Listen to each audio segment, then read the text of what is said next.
My name is Eric Smith. This is an excerpt from my autobiographical series, My Life in Not So Much a Nutshell, but more of a Melon Rind. This is from the second of those 4 books.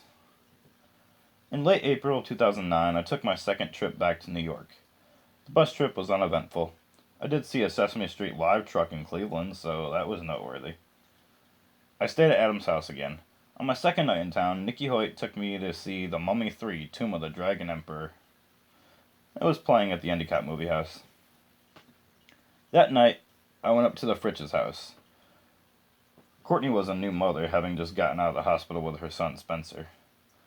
Sitting on the porch with Aunt Vicky, she asked me, "How do you like living in Columbus?" "It would be better with a vehicle," I pondered.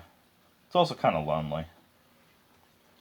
"I'll sell you the Honda if you want it," Uncle Butch said, opening the door and holding on to the baby.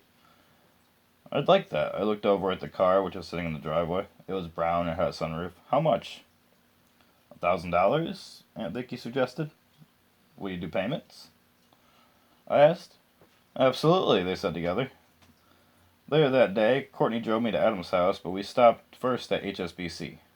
HSBC stands for Hong Kong Shanghai Bank Corporation. I took $500 from my checking account. "Give this to your mom and dad," I handed the cash to Courtney. "It's my down payment for the Civic." That night, I told Adam how lonely it had been in Ohio. I had a couple of friends, but life wasn't very exciting. "I'd move there with you," he said.